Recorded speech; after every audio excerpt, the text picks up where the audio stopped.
my dear man,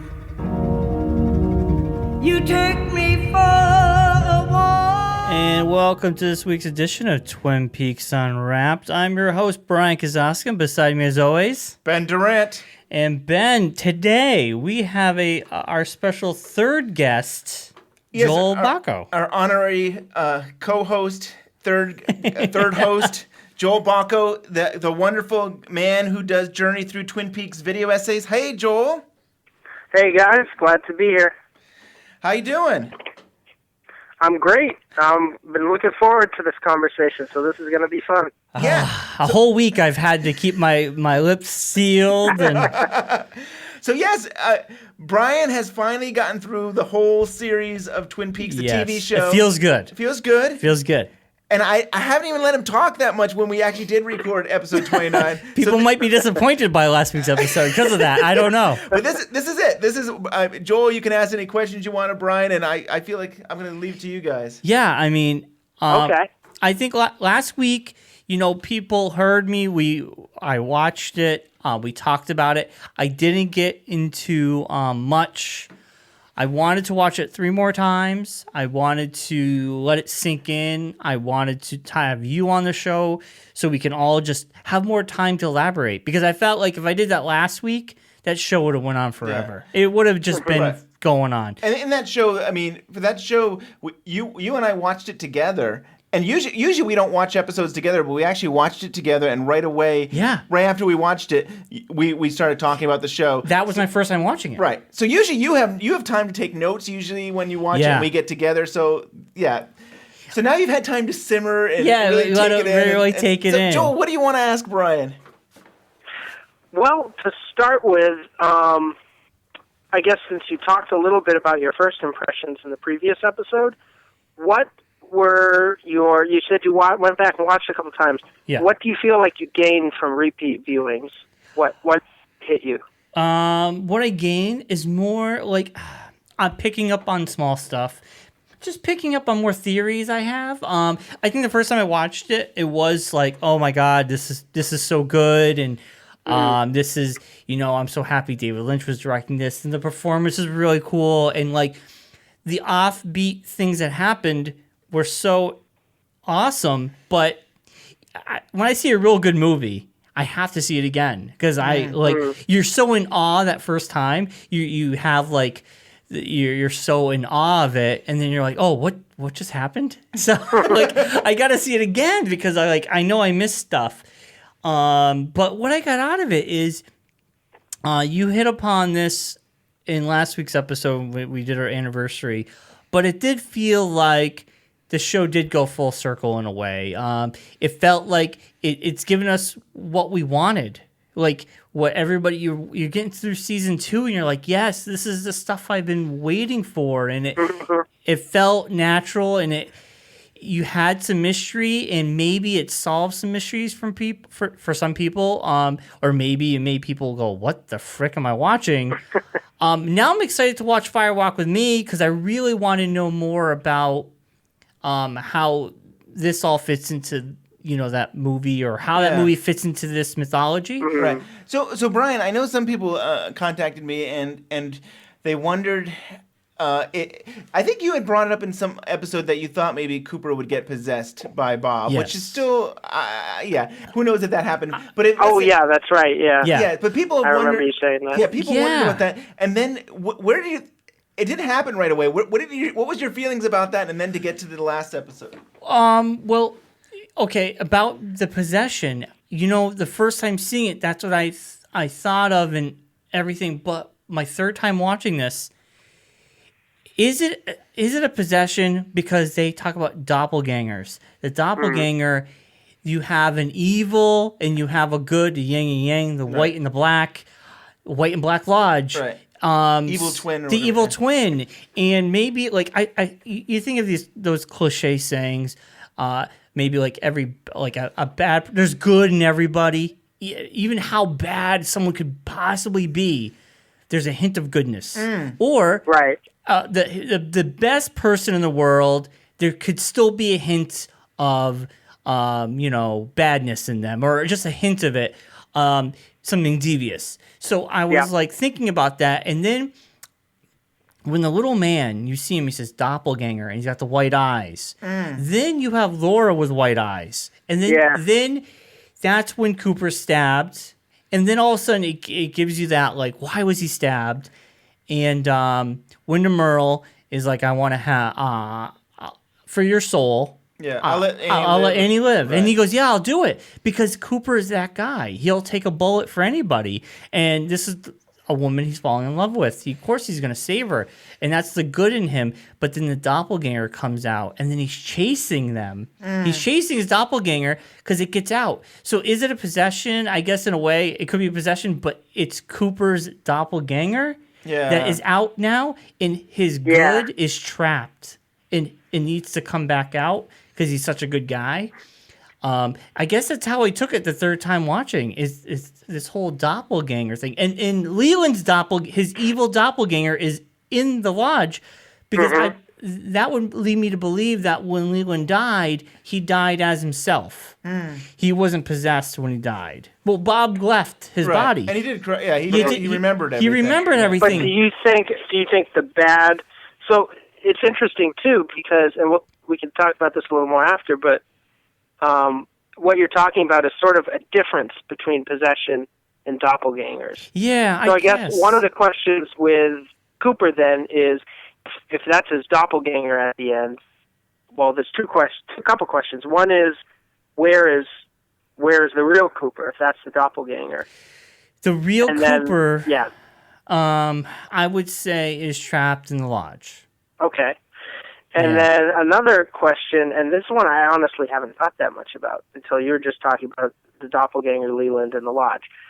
So how does Leland having a doppelganger relate to the idea that he was possessed by Bob, which was a different thing from Cooper? Yeah. You know what I mean? Yep, Because it's like that doppelganger in the lodge isn't, I don't think that's supposed to be Bob.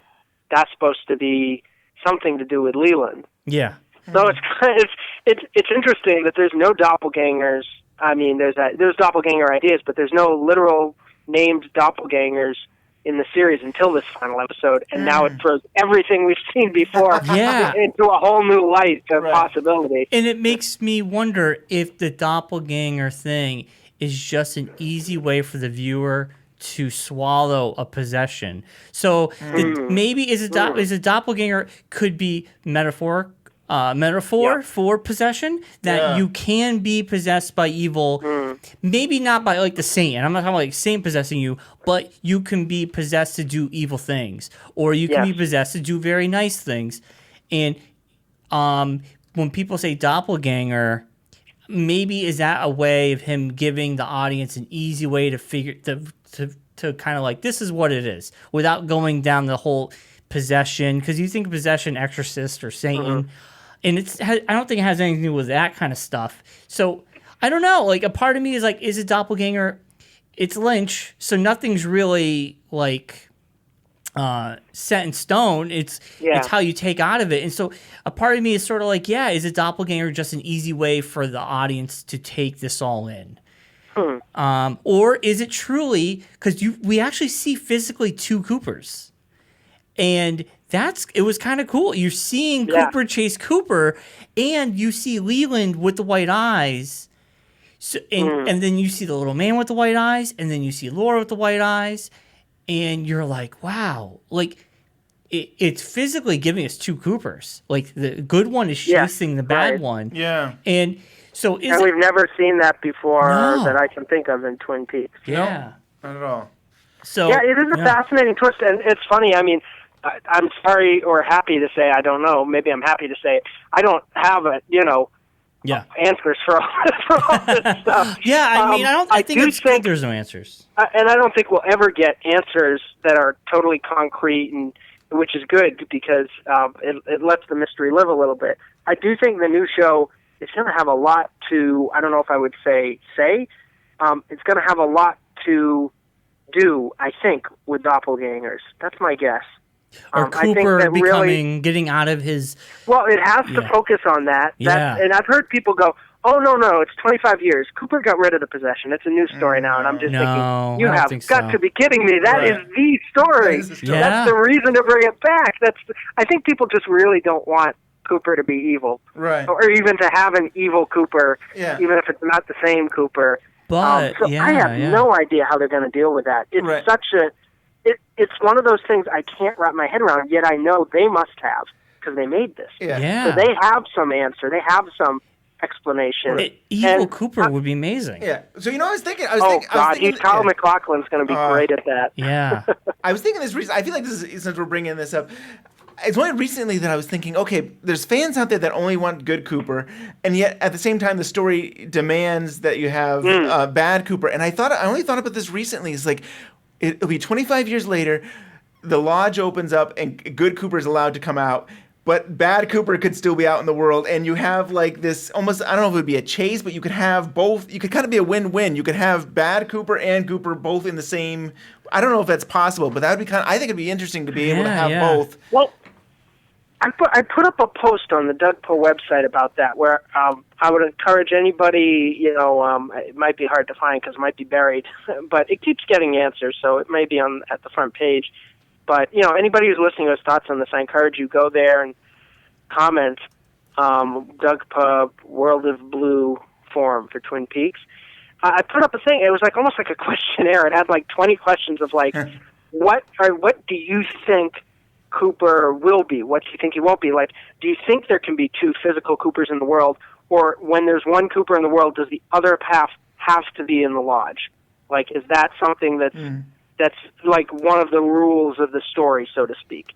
Yeah. So, I mean, if people say different things. Some people think, oh, no, it's like you can't have two Coopers out. There's only one at a time. And other people have been saying what you were saying, Ben, which is like, no, what if one of them comes out and the other one's still out there, and then there's two Coopers? Yeah. And another interesting thing, too, that John Thorne mentioned, which maybe he'll bring up, but maybe it won't necessarily tie into the topic he's talking about, but, maybe he'll touch on it, is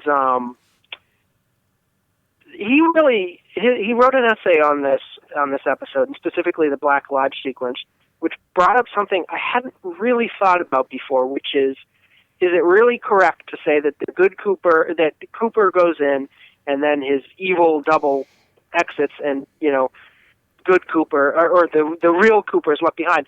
Or is it correct to say that the real Cooper goes into the lodge and then he splits into two people? Yeah. And the one that you see in the final shot is half of Cooper. It's the evil half that we haven't seen much of because he's a pretty good guy, but that has always been there as part of him. And meanwhile, the one that is left behind, wherever that may be, in the lodge, in the ether, or if he just evaporated when the other one, whatever happened to him, put it this way, the one that's being chased through the lodge, is that the good Cooper? Yeah. Meaning it's only half of the real Cooper as well. So even though we like to think Cooper's a good guy, the good guy's the real one, is it really more proper to say both are the real one and now they're split in half? There's they've been torn asunder and there's no longer one whole Cooper anywhere. There's an evil Cooper and a good Cooper, the two extremes. And the balanced Cooper is what's been lost. Yeah. So that's a really interesting thing to ponder too, Yep. And there is a Log Lady intro. Did you watch it? I did not watch Log Lady. I was supposed to. She has a very interesting things to say. It may be the most interesting. It's one of the most interesting for sure of all the Log Lady intros. Do you remember what she said? She says, and I'm paraphrasing here, and now, so I think her first words are, and then there were two, or were there always two? Yeah, that's it. And that's so it kind of gets you thinking. And that makes sense. I think that's where it goes to that, the saying, what evil men do, what men, what's that saying? Yeah, based on Bob, is it really just another way of saying the evil that men do? Yes, and is there evil in all of us, and there's good in all of us? And like I was saying, even in the worst person, there's good, and even in the best person, there's still bad. So I think on so many levels, it works. It works. Like, you can pick it apart. Everything you just said, I think, works. Like, there's no wrong answer there. It just works in so many levels. And so I had another theory, and this might, I don't know if you guys thought about this. I'm sure you have. Yeah, let's hear it. No, man, I'm even just talking about the doppelgangers at the beginning of the episode. I'm realizing for all the stuff I've thought about and written about, I don't know if I've really focused that much on doppelgangers, and there's so much potential there. So, no, this is an infinite mind. So, let's hear it. What's your theory?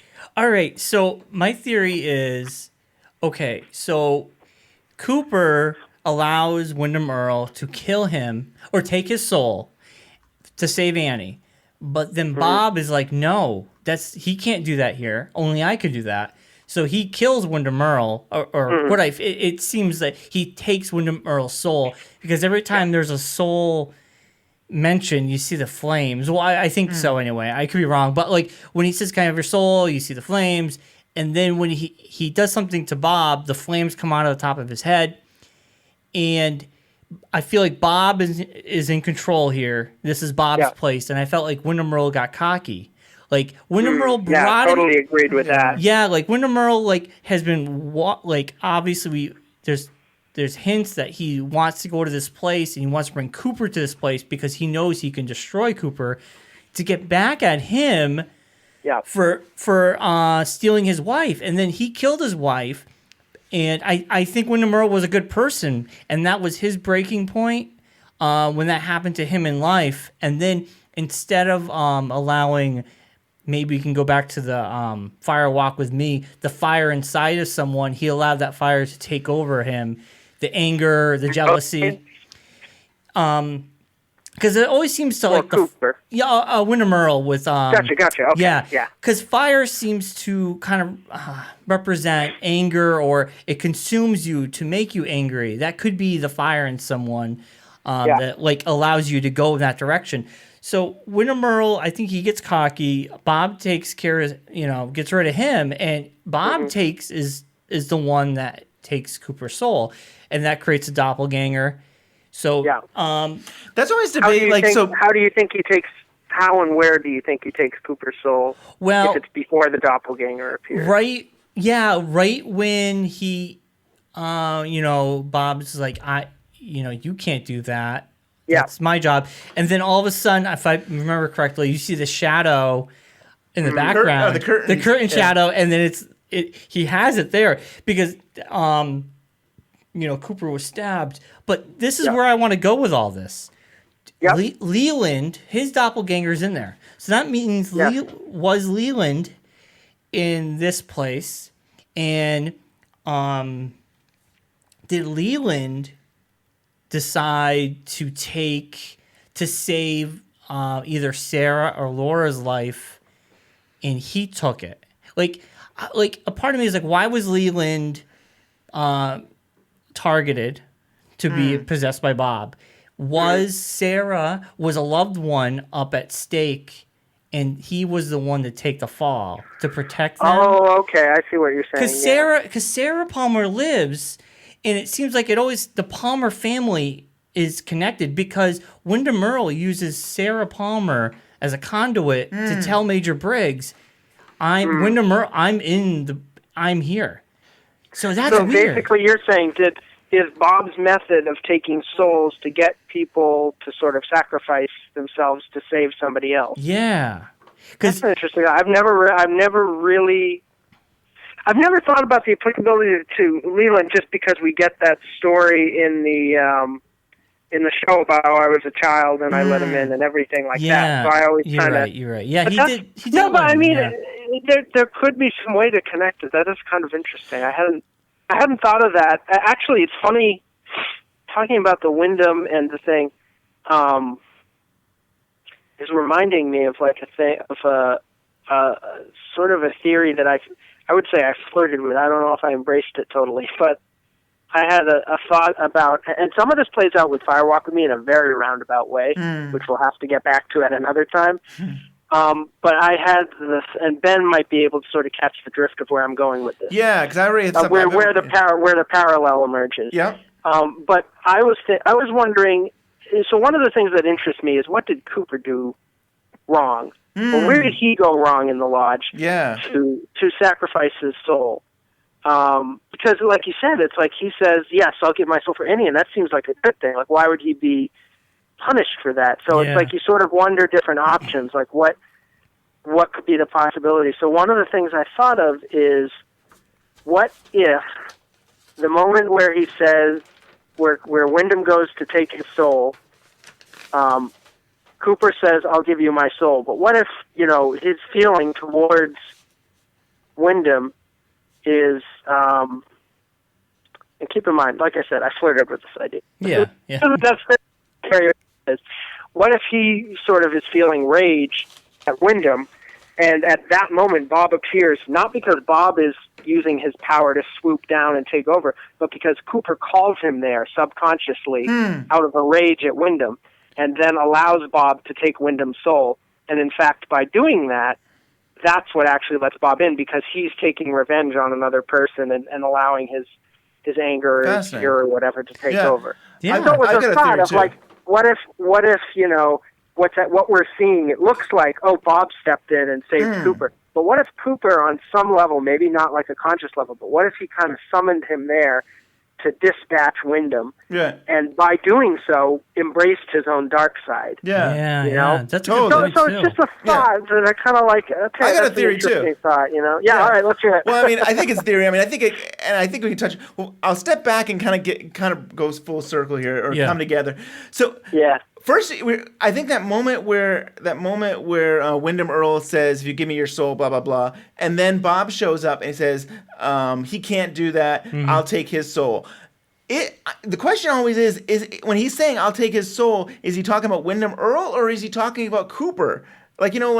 It's one of those things where he says, "I'm going to take your soul," and then he goes to Windom Earle and the fire comes up. So it almost seems He to says, me, I'll take his, right? right? That's his exact I'll take word. his. So is he saying, "I will take his Windom Earle," because that's the next thing he does is he goes to him and the fire comes up. out of his head. So is And you know what else? Yeah. This just occurred to me. It's a change in, what's the word, in the tense, or in the, now the grammar police will come for me.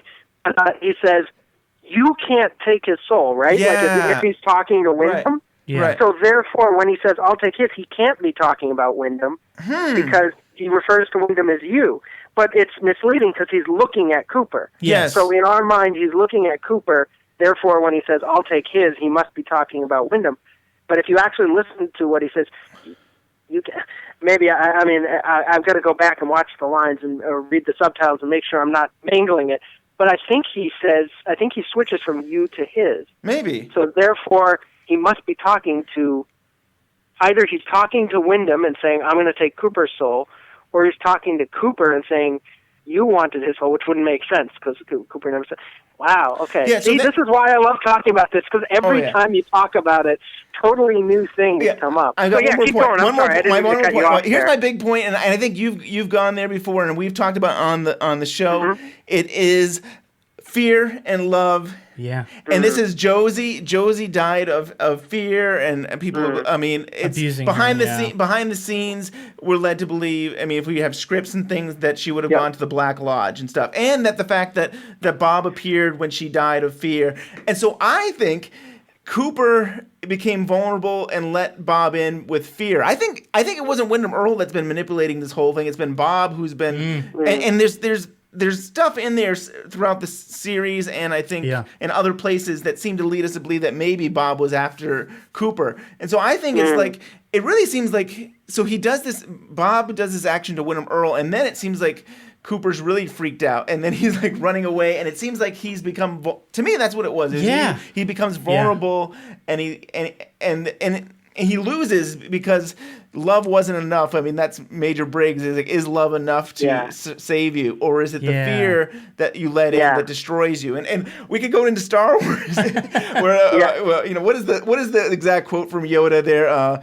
Fear leads to hate. Hate leads to anger. No, fear leads to anger. Anger leads to hate, and that leads to the dark side. And that's so true when it comes to storytelling. It's so simple. That's what I feel like. Bob could just represent anger or fear. Right. So maybe your anger and fear are very close to the same thing. We're both, Yeah, and I think Windom Earle had Bob in him in a way because he wanted revenge. And he said when he has Annie, I took him to the line, but the edge. Right. But he's not gotten Cooper to go over that edge. Yeah. And what is Cooper's edge? And he hit it. Right. Like going What's after his Annie. vulnerability? Yeah. And in the script, though, it seemed like Windom Earle needed somebody that was pure. He kind of both Annie and Cooper are kind of pure people, and it seems like he needed both those people to. I kind of look at it almost like a sacrifice. It was like she's like a lamb, a sacrificed lamb. Yeah, I definitely. It's like if I give this to Bob, I will be all powerful and I can get whatever I want. And I think it's when he gets cocky and Bob's like, "No, you can't do that here. That's me. You're not a god." Everybody loves that moment on the show. Yeah. Like everybody, because it's the Kenneth Welsh is great, but the character is not satisfying to a lot of people, and I'm 99.9% sure that he was not a satisfying character to David Lynch. So for him to take him out that way is just so memorable. And something similar does happen in the script. So it wasn't just him screw this character. But the way he does it, I think it feels to a lot of people like he's stepping back in and being like, okay, you guys dealt with all the silly costume changes and the long speeches for weeks. Now we're going to show you who's really boss. Right. That's Yeah, awesome. yeah. Yeah. I can see that. And my first impression of that scene, though, I know I don't want to harp on the scene too much, but when I first saw it with you, Ben, I almost felt like Cooper came out bleeding, and then he goes back in, and then we see, because everything's backwards, everybody's saying things backwards, so it's like, why is he bleeding? And then we found out why. Was his soul already taken by Windom Earle? And then Bob takes Windom Earle, because it is confusing. So did Bob take Windom Earle's soul, which already had Cooper's? Yeah. You know? Right. And do you know that his wound is that same wound that he got from Pittsburgh when The stab? Yeah. So Leland is being interrogated about Bob, and he says, "Oh, just like what happened with Pittsburgh." And I think he said he likes knives or something like that. But it definitely seems to be. So it's recreating what Windom Earle did to Cooper and Pittsburgh with the stabbing. Right. But you could be right too that it could have other meanings that. Yeah, but I like that.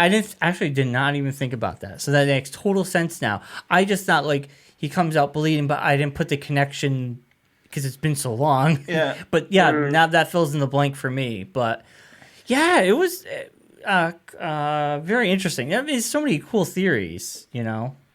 Yeah, it's like even just talking about that one moment, three of us came up with totally different interpretations. It's just that's why it's such a rich scene, because it doesn't just tell you here's what this is. It gives you something that you can play with and look at from different angles, and like it looks like a different thing depending which way you look at it, and you kind of feel out what feels true, you know? Yeah. It's really brilliant that way, but... And it's probably why we still, 25 years later, we still love this show and this episode, because now I know why. Yeah. I don't think people would talk about the show as much or celebrate it as much if it didn't end with this episode. If it ended with Josie and the drawer pull, or even the original finale as scripted, I don't think it would retain the power that it does. I don't think it would have the cult that it does, you know? Definitely. I don't think it would be coming back like it is. Yep. So my favorite video of yours, A Journey Through Twin Peaks, is Chapter 17, which is the Twin Peaks mythology. I mean, you do such a great job kind of like laying it all out there. And do you want to talk anything about that? Like, I think about the Devil's Guard and about the lodges and all this different mythology that they kind of sprinkle in at the end of the series. Yeah, sure. Thank you. So there's a few, I mean, I would say also there's, hopefully in the future at some point, if you get a chance, you can have on Daniel Smith is one, and also H. Perry Horton wrote a blog recently about the mythology and different aspects, and he got into something which I wish I'd addressed. I can't even remember how it kind of fell by the wayside, which is the Aleister Crowley connection, because he specifically wrote about, I believe, a Black Lodge in Moonchild, and I haven't read it. I haven't read that much of Crowley in general, so I don't totally know the applicability, but that's definitely a factor. But the things that I focused on in that video the thing that I focused on was Theosophy, because that for Mark Frost was kind of the guiding light. And I think even though we talk about this episode, how great it is, and David Lynch, the basis for all of that was established in basically the latter half of the show, everything after Laura dies, because they talk about these concepts, the Dugpas, the Dweller of the Threshold, the Black and White Lodge is the big one. And that seems to have all come from Mark Frost. Certain episodes are written by Harley Payton and Bob Ingalls, but Frost is on record saying he had an interest in Theosophy, where you can find the origin or at least the perpetuation of some of those concepts, which was, just to explain a little, Theosophy was suppose you could call it a religious movement, spiritual movement would maybe be the best way to put it, in late 19th century Europe, led by Madame Blavatsky, who was a Russian exile. And it imported, as somebody who, is experienced or practicing, has more direct experience with it, can maybe write in and correct anything I misrepresent. But basically it took a lot of traditions, global traditions, especially from the East, and sort of integrated them with some Western traditions as well. Very esoteric, very mystical. And the idea was, to me, when I read stuff either about or of Theosophy, the impression I get is it's much more about directly interacting with the divine. I think a lot of Western religion, especially by the 19th century, sort of distances God somewhat. It says God is out there. It's, we pray or we follow his laws from a distance and live our lives, whereas something like Theosophy and other sort of occult practices or esoteric practices of the time seem to me to be to represent sort of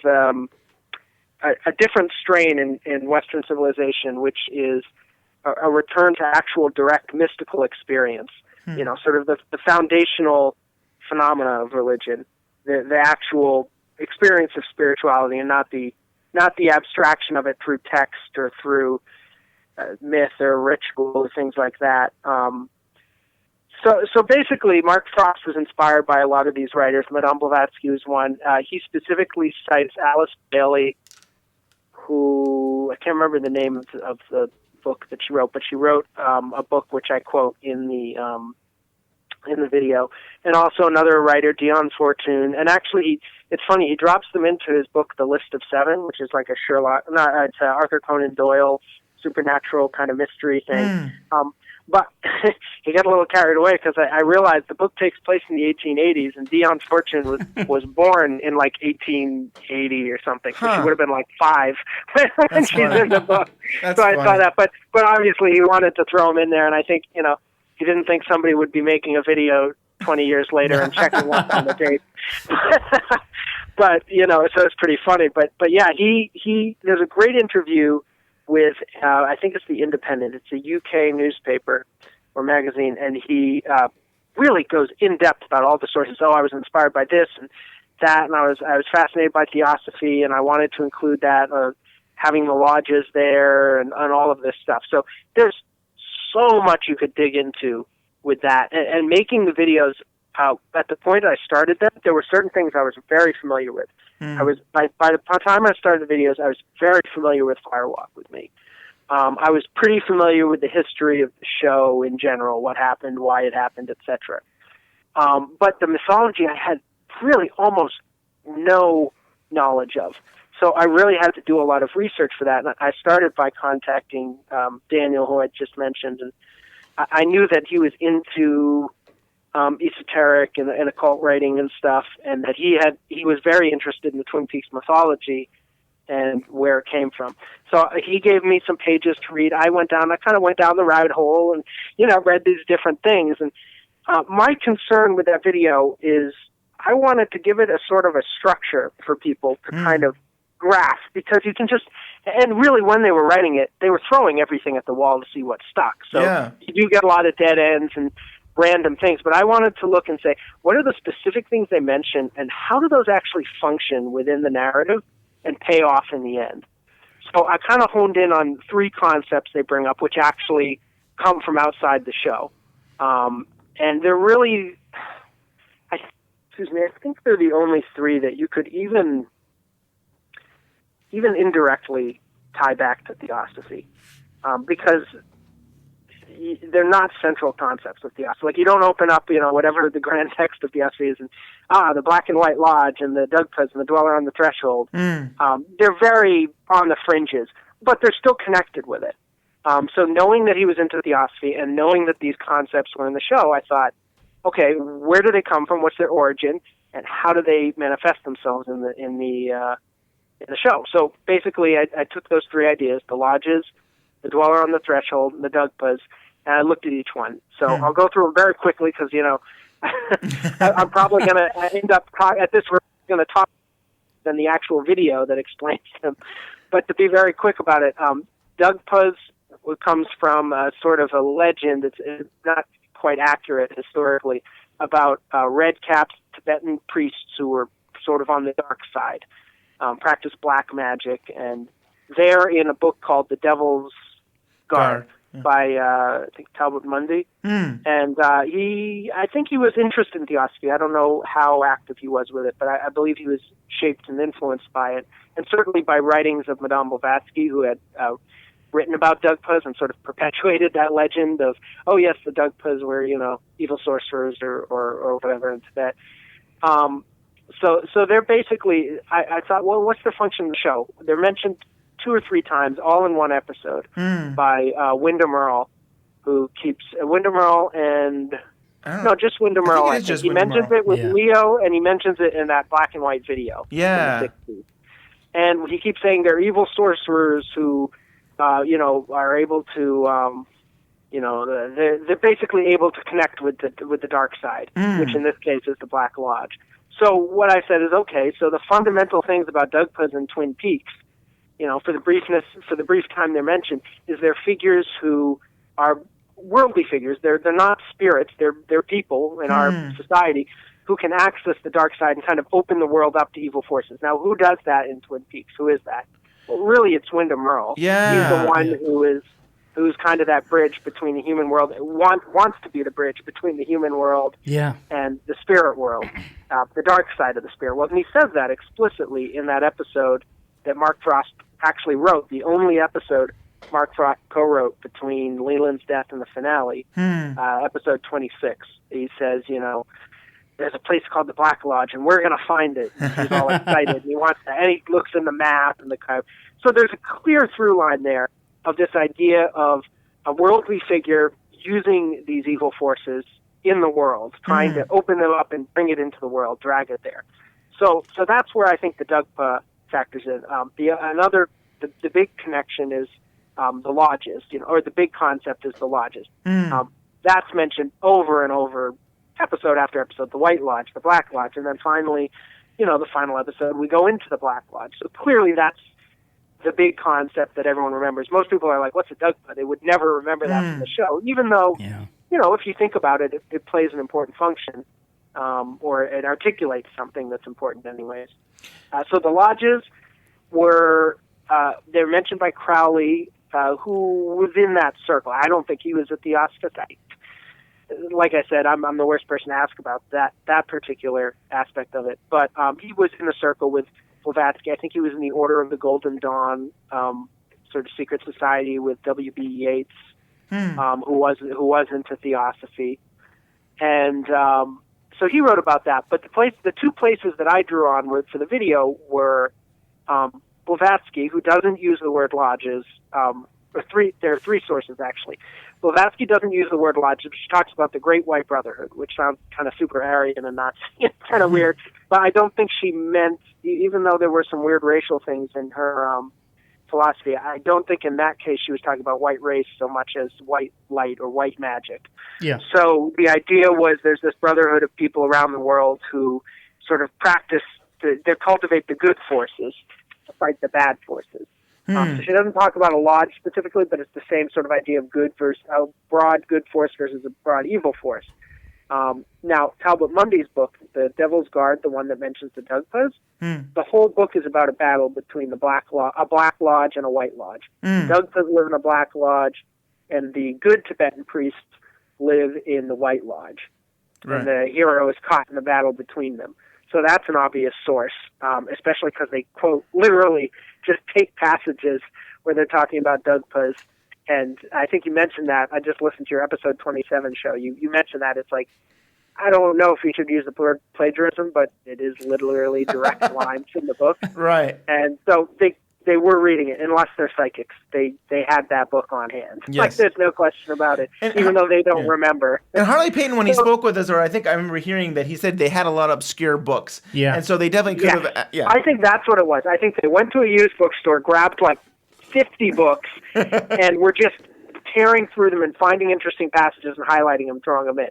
Yep. So that's the Dugpa thing. The lodges, obviously, I don't know how early that entered into it, but that's a funny coincidence if they got that book after the White Lodge was first mentioned, because there aren't many other books that I know of other than Moonchild, I suppose, where you have a Black Lodge and a White Lodge like fighting each other. So that sounds like it's straight from there. It does. And then the third source for the lodges, which is actually the only one I believe that Frost has specifically cited, is the book Psychic Self-Defense. And he's quoted that several times in the Wrapped in Plastic book that just came out by John Thorne. Yeah. He said that was a book that meant a lot to him when he was young, and he read it, and it influenced him. Now, if you read Psychic Self-Defense, and I've read some passages, I looked for the passages that talk about the Black Lodge, it's a very different idea. It's talking about like almost like, you know how Masons have lodges and stuff. So like a secret society lodge that practices black magic and kind of, like tries to influence people for evil. So she's talking about corrupt, kind of sinister human lodges. And that's what the Black Lodge is not. So it's not some spiritual force out, some spiritual epicenter out in the woods. But he took that notion of that sort of that physical location of evil. I think that's one of Frost's big contributions to the show is let's have place. Like, let's have a real, literal thing that is the source of the evil. Let's get specific about this, because Lynch likes to keep things very abstract. Right. I think Frost wanted to make that concrete. So the lodges is that core idea, loosely connected to Theosophy, more sort of a general esoteric thing that he brought in. Now, the third concept, and this is mentioned the least of all, but I think it's the most important, honestly, even more so than the lodges, is the dweller on the threshold. The only time it's in the show is episode 18, one of the most, theoretically forgettable episodes, thrown away, not written by Peyton, Engels, anybody. It was written by Barry Pullman, who is a friend of Frost, I think, that wrote for the show. So it's a very obscure scene.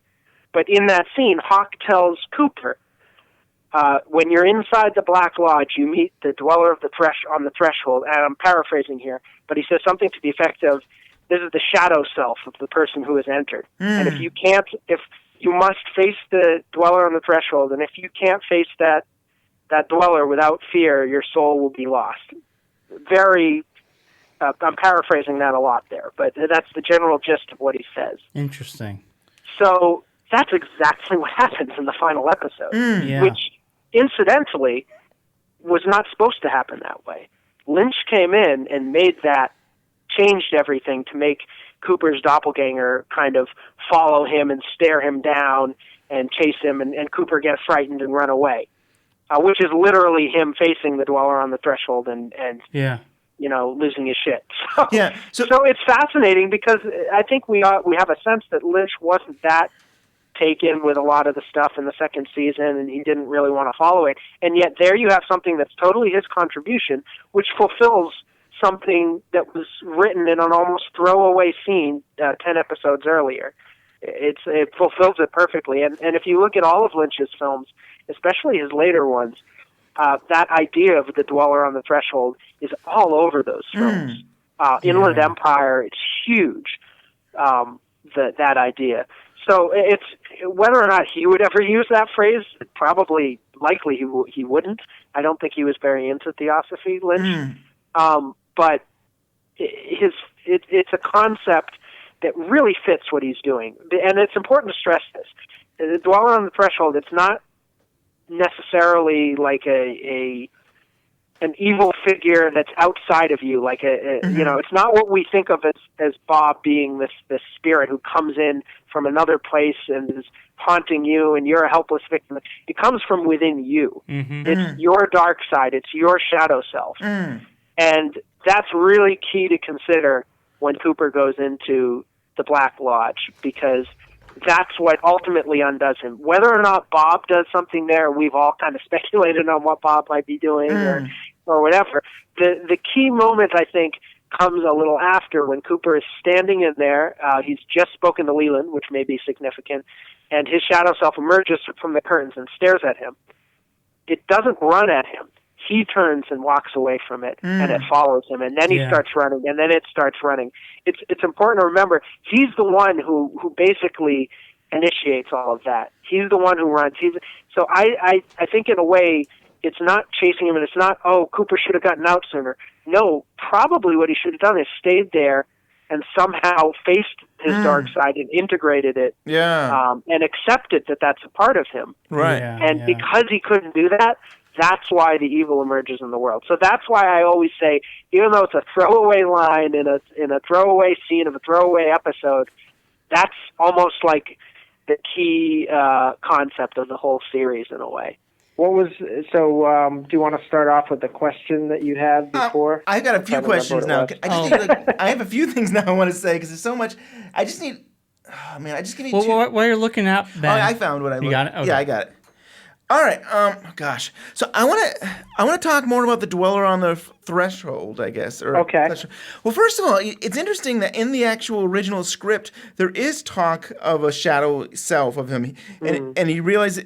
So there is. What does he say? He's in the Black Lodge, which is a different Black Lodge in some way. It has to focus a little bit on the kind of the Great Northern a little bit. But in the hallway, I think he runs into another version of himself, dressed identically and in every detail. So it's interesting. There is that concept. And then the thing I'm really interested in is about this guardian. There's this guy who's in a hood, we first see this hooded character at the campsite site with Major Briggs and Cooper, and then later on, episodes further down, Major Briggs talks about this vision he had, and we see this hooded figure and the map kind of combined and stuff. And then this hooded figure shows up in the script, and that was where he meets up with Cooper, and I always thought that was this Dweller on the Threshold, was this hooded character. Any thoughts about that, Joel?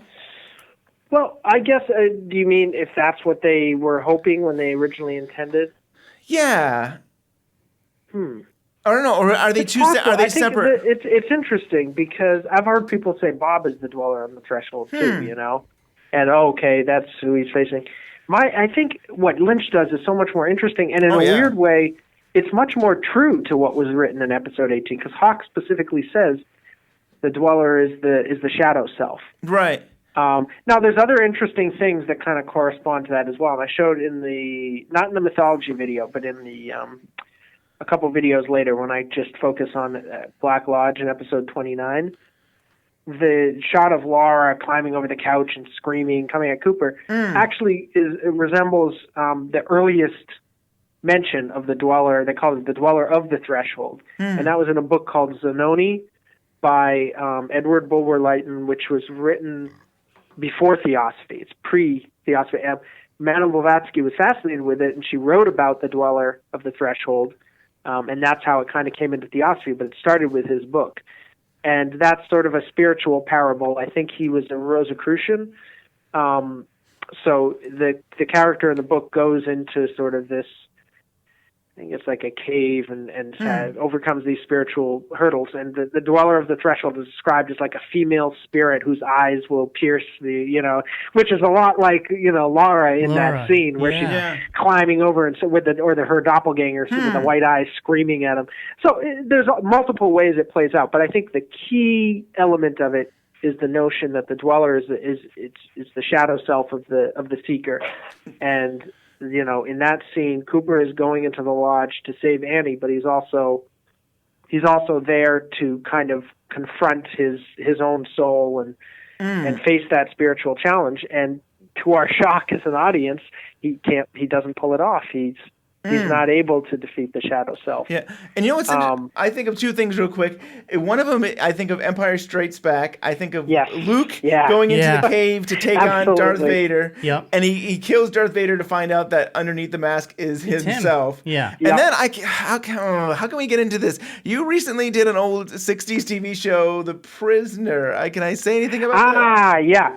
Well, there's a couple things. There's an episode called The Schizoid Man, which is plays a little bit with Dostoevsky kind of idea of the devil, and there's something else which I think we shouldn't talk about. Okay,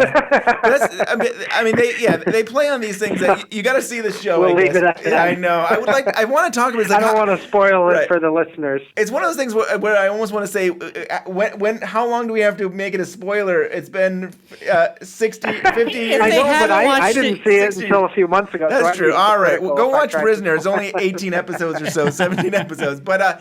It plays in with what we're talking about. Maybe we can do a whole standalone episode on it. I think that would be awesome. I think Mark Frost said he did watch it when he was a kid. We could relate it to Twin Peaks pretty well in a lot of ways. Definitely. I'll guest on that. All right, we'll make that happen. One of these days, if we get through all the films and everything else, we should do it. I don't think we'll have time before the new series. But now, what was the question that you had before? So I'm going to throw a couple of things out. I said, I'll come back to that. Yeah, I'll throw a couple things out related to the Black Lodge, White Lodge. Maybe I'll start here. There's one theory. There's a theory that the Red Room is both the Black Lodge and the White Lodge.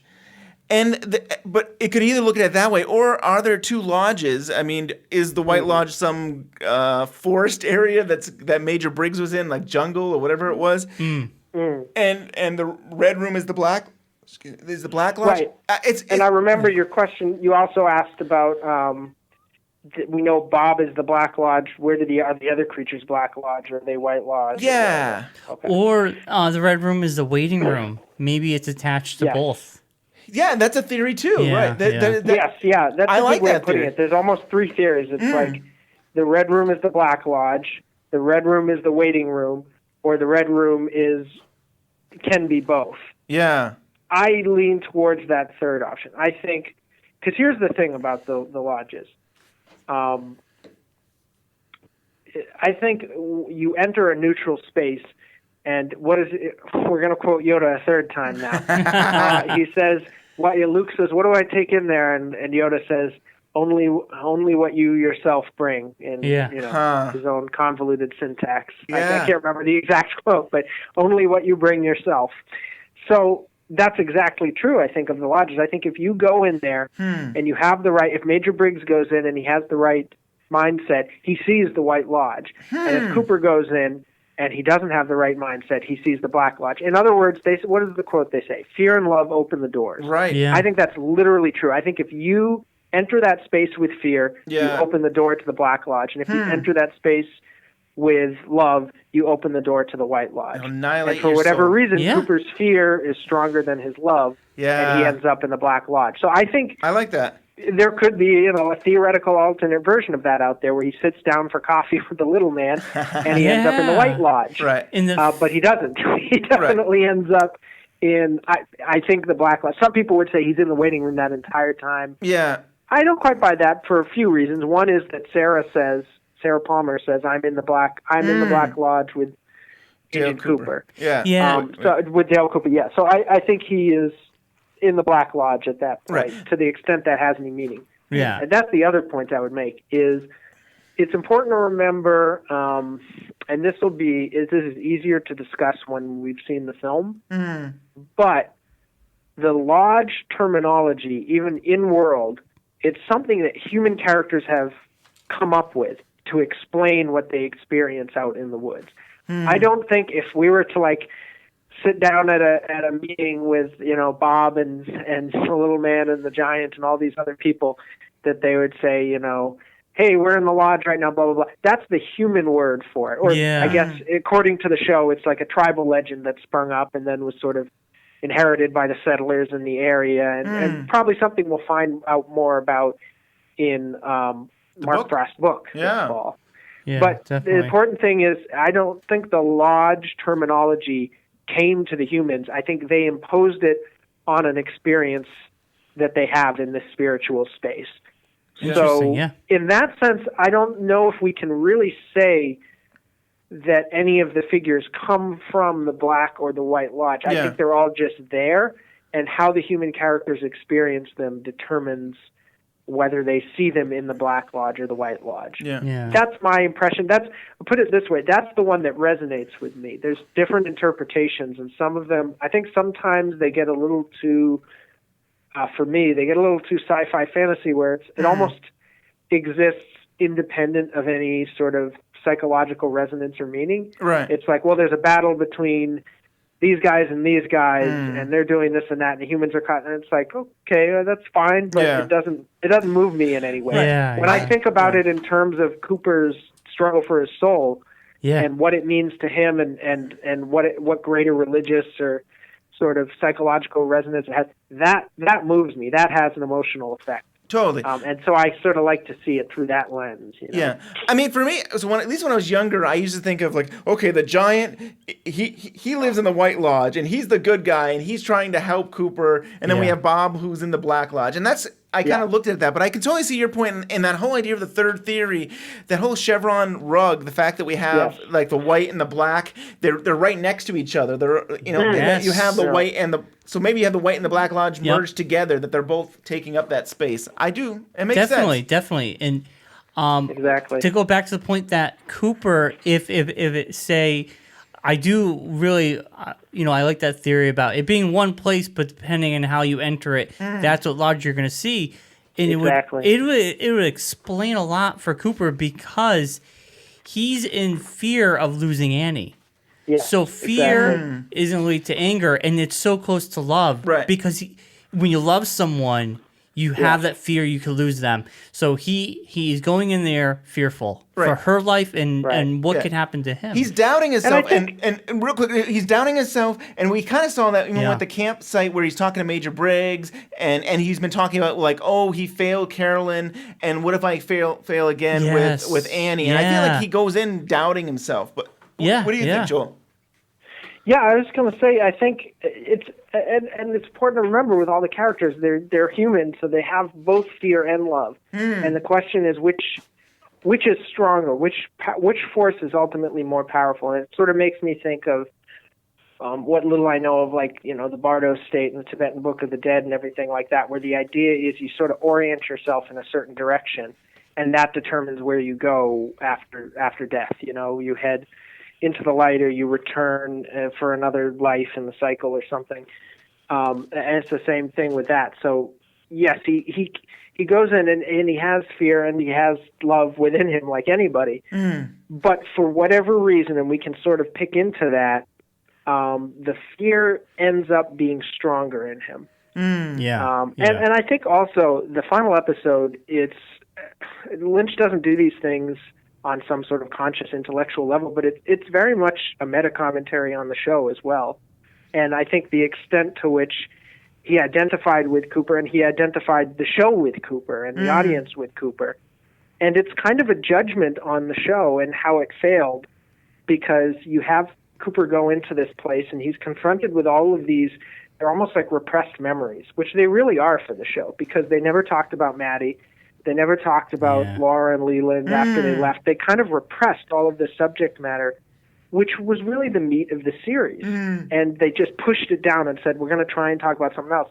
And now it all comes bubbling back up, and it's confronting Cooper. And you've got the doppelganger of Laura screaming in his face, which is about as explicit a representation as you can get of the first half of the show.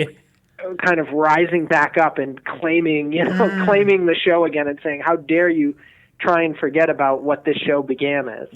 So it's really this strong commentary of anger, I think, in a way. And Lynch, people have said he's not, I think Bob Engel said, no, people think, Lynch was taking revenge. He wouldn't do that. And I believe that he's not sitting there like, well, how can I take the piss out of ABC and the audience and everything? Like, that's not how he's thinking.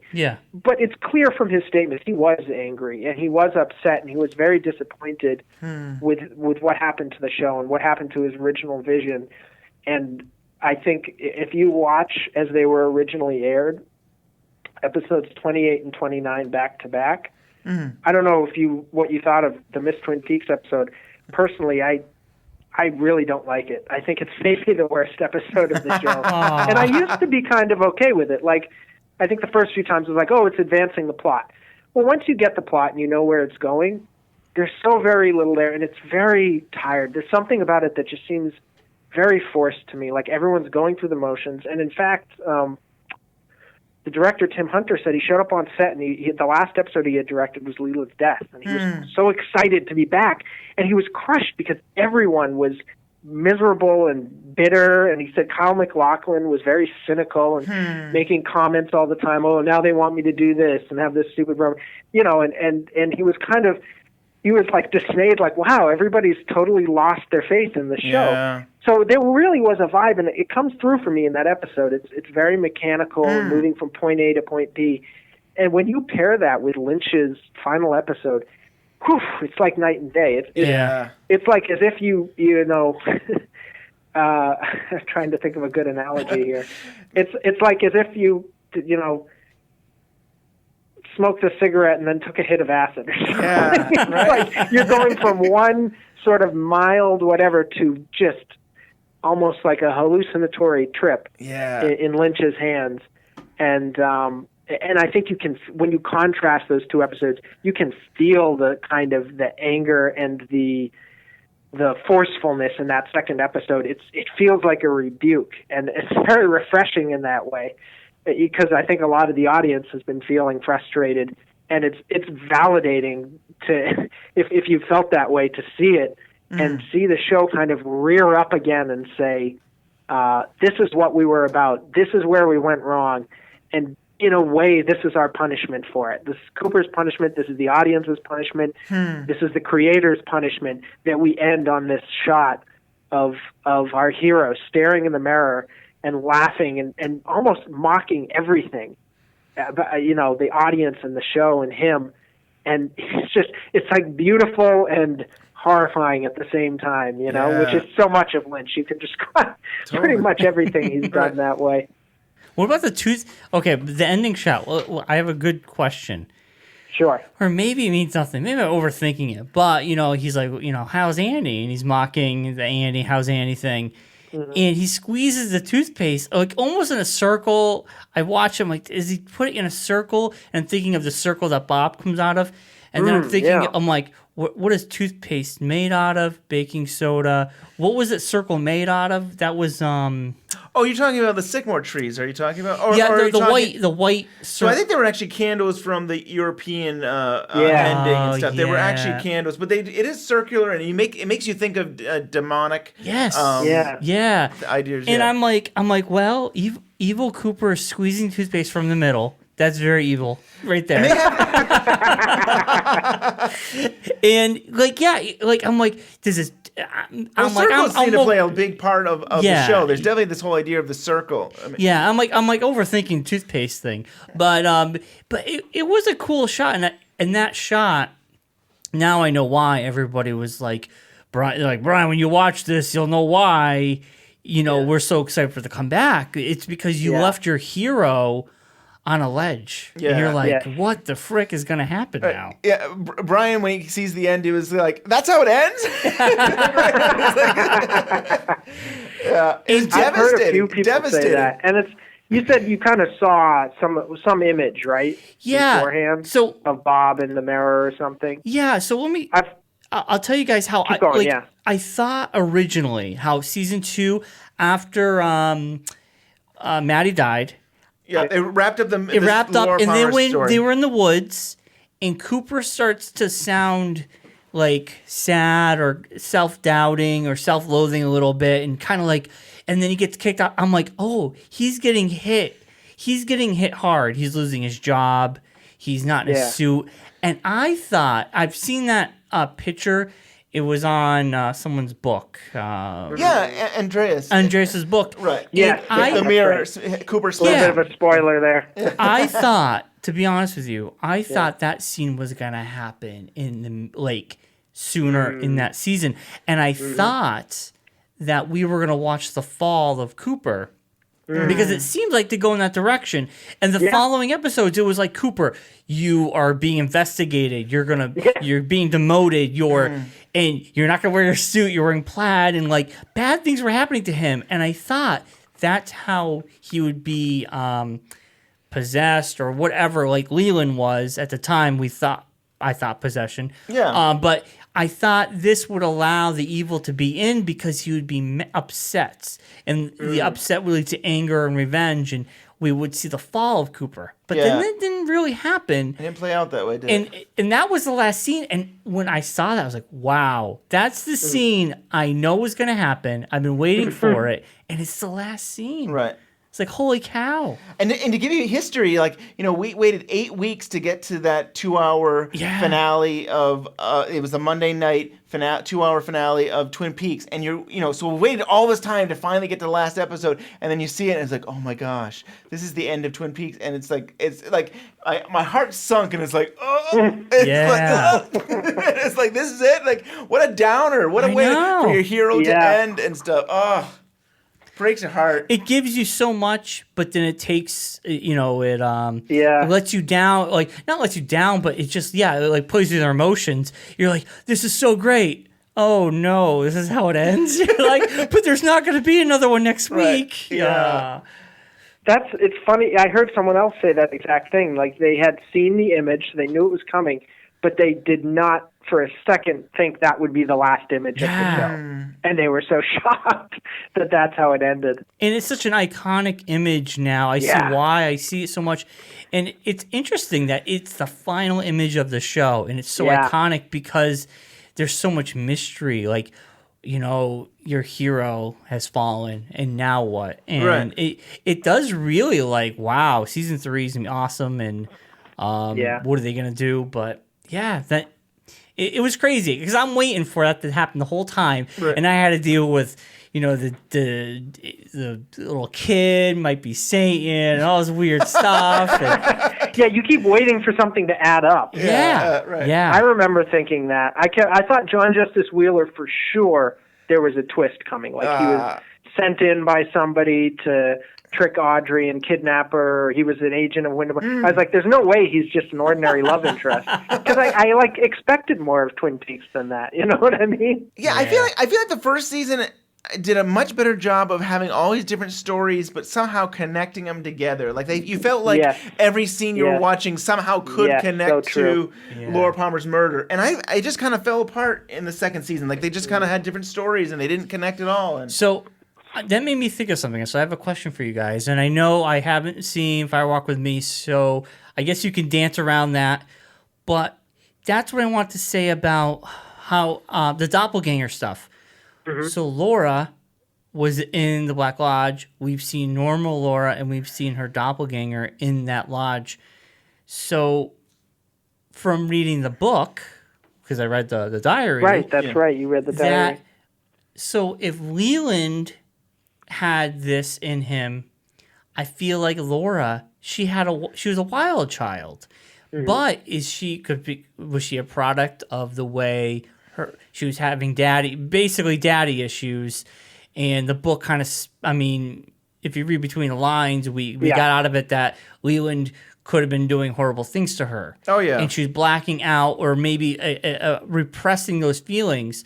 So since we saw her doppelganger in there, that means she had that Fire Walk with Me. She has an evil side to her. She had the evil side too. And we led to believe, but maybe everybody does, right? Yes. I mean, everybody. Well, it would be funny. I was just thinking, what if it was like an evil Lucy? Like, what would she be like? That would be quite a sight to see. Well, I feel like we did see like a manipulative side of Lucy. Yeah, like. Lucy, she was very manipulative, where she actually had two guys pining over her. True, she was scheming. She's scheming. Yeah. And she didn't even care who the baby belonged to. It was like, fight for my love. Fight, show me who's a better man. Yeah.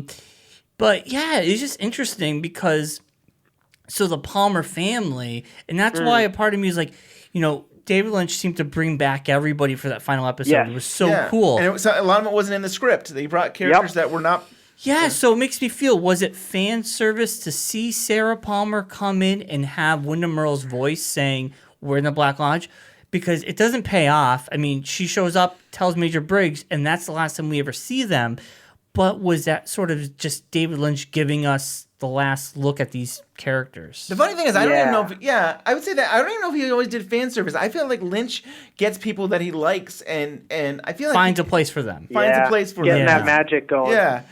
And I think, Joel, you probably would agree that I think Lynch had really cared about these Palmer family, and I feel like he kept on wanting to somehow bring them back. Yeah, which they should have done through the whole. I don't know why they would even get rid of Sarah. It was like, oh, I'm grieving and I've lost both my husband and my daughter, so now I'm out of the show. I mean, like they should have had a part for her the whole time. Well, do you know what her last line was supposed to be on the show? Because she wasn't in the script for the finale. So what was it? Her last line is in the funeral episode. She says, "I need to remember all of this." And then they cut to the brother and the two brothers fighting, and you never see her again. Wow. How ironic is that? That's so ironic. Yeah. And seeing Sarah Palmer it was cool to see her, and I kind of feel like it gives it more of the mystery that the Palmer family is some sort of connection. They have a very strong connection, because for Windom Earle to speak through her is very interesting. And Leland was there. So does that mean, like, did Windom Earle use the Black Lodge to tell Major Briggs, hey, I got in? Right. Like, was it taunting Major Briggs, like, I got in, ha ha ha? It's funny, it was only recently that I always thought it was Bob that said I'm in the Black Lodge. Yeah. I always thought that, but I don't know if we see... on the So here, subtitles. I think these are the reasonable Subtitles, it says options for who it could be. Yeah. Yeah. I mean, it could be somebody like the Giant, but I'm not going to throw that in there, even though I just kind of did. I think, like you said, it could be Bob, like a challenge to Briggs. It could be Windom Earle as a challenge to Briggs. It could be Laura, which is the most interesting one to me, because she has a connection to her mom, and maybe she's reaching out to the real world trying to help Cooper. Hey, I'm going to use my mom as a vessel and speak. That's cool. It could be Leland, I guess, or his doppelganger or something. The other one besides Laura and Windom that I think of the most is the Man from Another Place. But I don't know why he would do that. And somebody else pointed out, too, he doesn't, like I said, none of the creatures refer to it as the Lodge. So why would he say I'm in the Black Lodge? Yeah. So I've moved away from that. I think it's supposed to be I think a subtitle or something says Windom Earle, but they never and the voice speaking within the curtain sounds like the voice we hear from Windom Earle later. But I wonder if I can, keep it open enough. I'd like to think it's Laura. That's more interesting. That would be and it makes more sense. Yeah. Because if it's Windom, okay, he's making a challenge to Major Briggs, but even assuming it had come back for a season 3 when Don Davis was alive, Wyndham's gone, so it doesn't pay off in that sense. So yeah, I like the idea of it being Laura kind of trying to get help for Cooper. Yeah. That's But cool. who knows? Yeah. And so only recently did I think, okay, it could be Windom Earle. And then I was like, oh, is Windom Earle the one that's messing around with Cooper the whole time? Like, is he the reason that, like, we see Annie on the floor, or it's Caroline, and, like, all of this stuff? And I was like, people think so. A lot of people think so. I never thought of it, but only recently I started thinking, it could be that Windom did get some of the keys to the Black Lodge and has a little more control now, and then it got carried away, and then that's when Bob has to step in and say, hey. And you see his face flash. Yes. Sorry, maybe you were just about to say that. Yes, but you see his with face Laura. flash when Laura runs at Cooper. Right, Yeah. For a screaming. second, you see Wyndham's face. Right. That's why I come to believe, too, that Windom Earle was power hungry, and he finally got in, and he was manipulating things to really torture Cooper. And Bob wasn't going to have it because that's not his place. The interesting thing too is in the script, the unseen script, you had all these other figures. Like you had a nun who would wave in Annie and say, "Come on in," and then the nun would turn into Windom Earle. And so you'd have like these different times where they'd be other characters, and all of a sudden you realize, it was Windom Earle pretending to be those characters. So I do wonder if Lynch was playing with that and kind of used that, or I don't know. But see, it's funny how he takes ideas that were in the script, but he spins them in such a different direction they're almost unrecognizable. Yeah. And maybe we shouldn't even be looking at the script because it's a different vision. It's not It's so much fun to do, though, to see how he changed it. Yeah. And like all those guys, I think, they get a lot of crap sometimes, and including Mark Frost sometimes. People go, it's when Lynch wasn't there, it was blah, blah, blah. I think they were really good at certain things, and that the stuff that's really good from Lynch we wouldn't get without. Even if you're just looking at the Lynch stuff, it's like, yeah, Lynch does his own thing, but he always builds on what was there. So Right. Yeah. if the funny, ironic thing is, if he had his way, and we didn't find out who killed Laura until the last episode, or maybe never, you don't get the best parts of Twin Peaks. Maybe you get the reveal episode as a finale. It would have unfolded differently because it would have been made under different conditions. Yeah. You don't get the finale with Coop in the Lodge. It's true. You probably don't get the film. So you lose all of, in my mind, the best parts of Twin Peaks by doing what the show should have done, theoretically. Right. Because I would agree with his general point that the show thrives on having that mystery. So you have a weird paradox where the thing that kills the show is also what makes it great, which is revealing the mystery. Yeah. That's something. And okay, I guess I want to talk about the final episode, that one scene. I know it's kind of spoiled with the new cast list, which I haven't looked at. But with Audrey being blown up in the bank. Like, that's the one scene, like, you know, nobody really talks about. What was your reaction to that? I wanted to ask you about that. It was funny. It was a cool scene. I liked watching the old man shuffle. It was cool.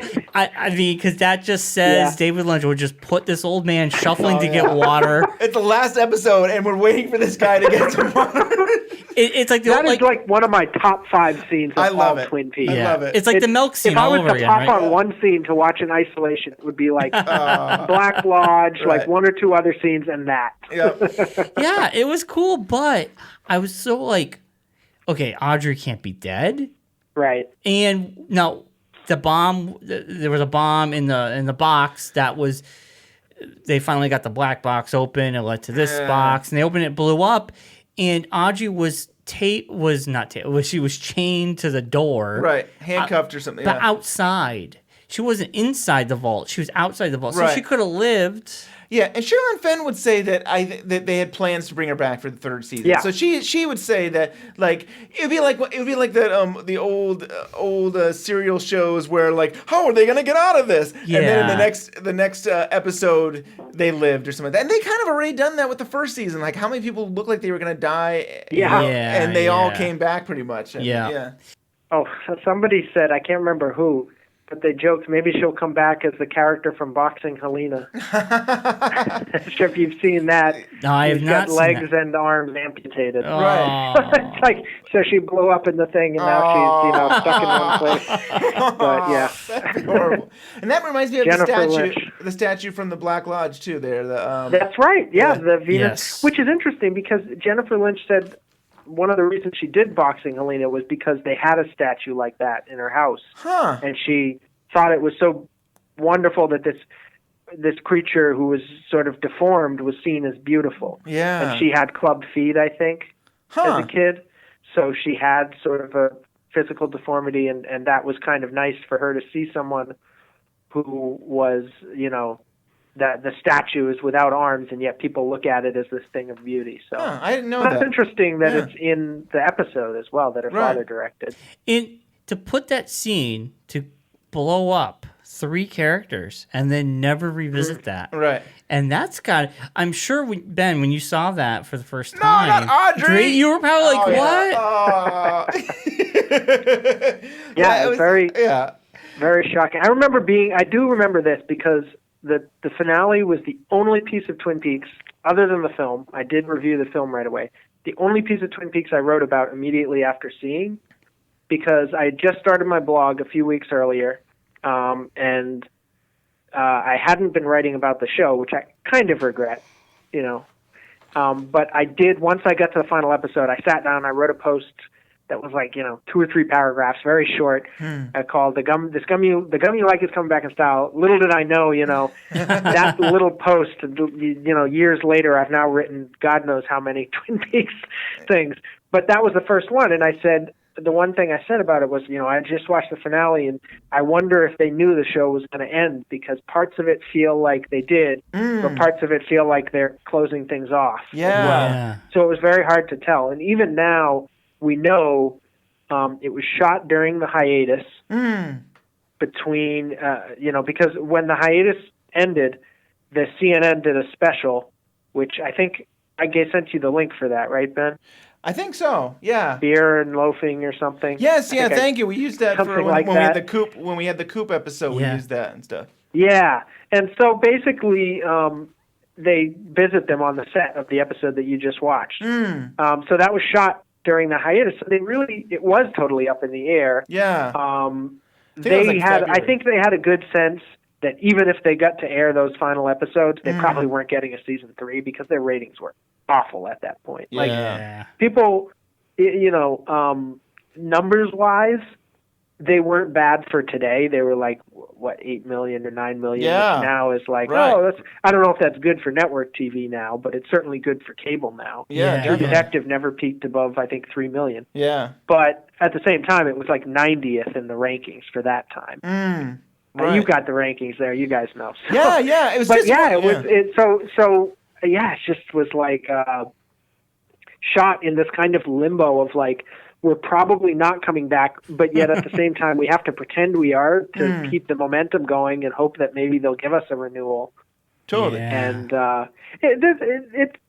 I think Harley Payton said on your interview, he's like, I was pissed that David changed everything, and then I saw it and was like, well, never mind, that's brilliant. How can I complain? Right, totally. What I liked about Lynch, what he did when he came into this episode, is that he kind of went full circle. We had Heidi the waitress. She was in the pilot. She was in the pilot, and then she comes back.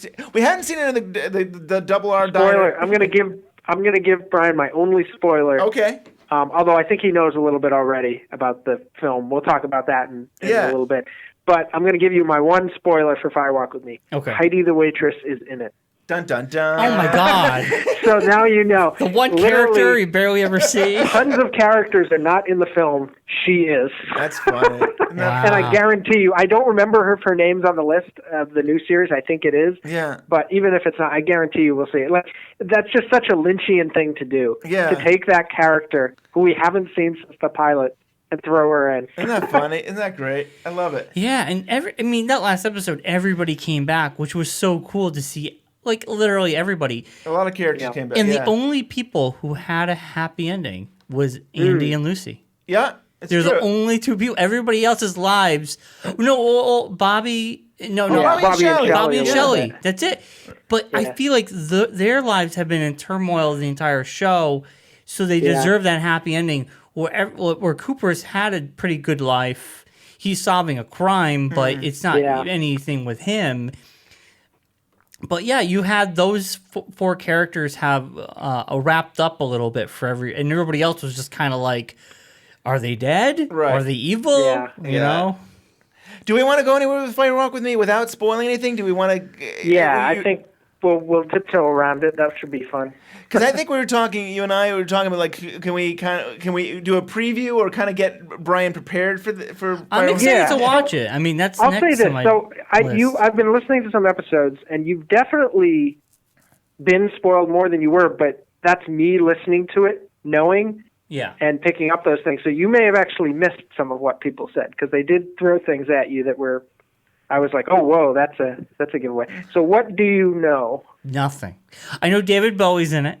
Yeah. I actually thought David Bowie was going to appear in season 2 because I've seen photos of him and I knew he was part of it. And then when Bowie passed away, Ben's like, he's in the movie. Like, he didn't want to tell me. Yeah, but I didn't want you waiting for it saying, "Where is David Bowie?" I know. I was really excited for David Bowie to show up. So because I had no clue the movie was part of the show until I got the Blu-ray, and then because the photos I see online, they can be from any photos I've seen. Sometimes they can fit in any. They can fit in any. They can be deleted scenes. Who knows? Yeah, who knows? I don't know. Exactly. I don't know where these scenes go. So when I last talked to you, you had seen up to episode 23, and we got your predictions for the finale in the film. Well, let's just start simply. What are you expecting from the film after seeing the finale? Oh, well, I do know Laura Palmer. It's more of her story. And I don't know if it's going to be a prequel to giving us more in-depth look of her. Because I know she's in it. and Okay, then I know Cooper's in it. So Yeah. does it go forward, or because Cooper is evil at the end of Twin Peaks? Now that I know that, is Fire Walk with Me just a prequel, or does it jump around? But it doesn't go beyond this last episode that we saw. Okay, yeah, that's kind of what I was getting at. Okay, so that's more, or I would say that is a fair analysis. You could quibble with that somewhat, but I'll let you see. In terms of whether it goes beyond the finale. I think it's pretty clear just from how we've been talking about it. Without trying to spoil it, obviously we're basically saying, you're not gonna get a movie where Cooper struggles and overcomes Bob, and season 3 is about something. Right. else. Yeah. So the movie doesn't go beyond how Cooper's story stops there. There's more theories. Exceptions to that, but we won't. We'll let you figure that out. And that's what Charlotte basically said.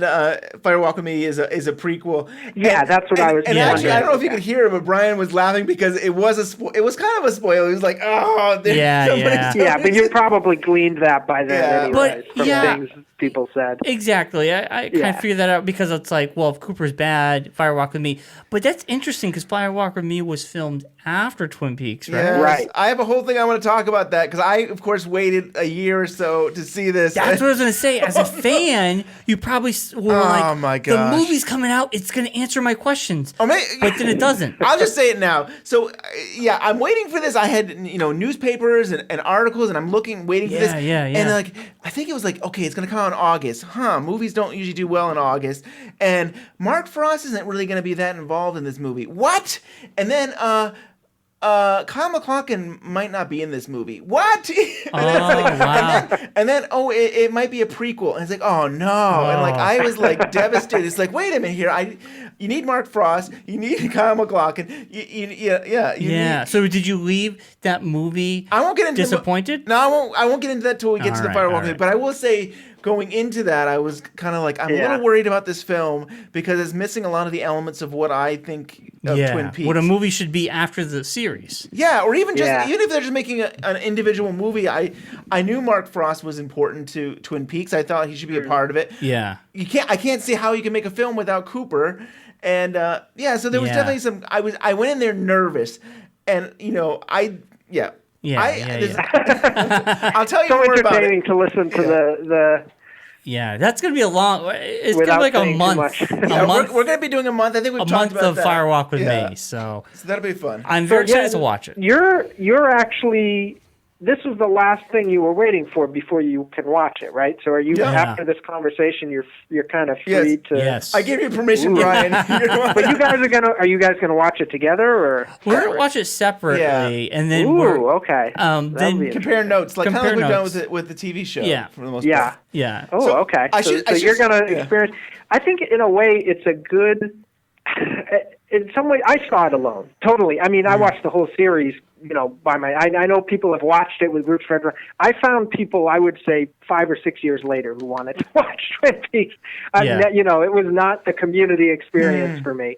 But in fact, I think the first time I ever saw a piece of, that's not true because I had a VHS tape of episode 2 that I bought when a video store closed, and I watched that with a friend.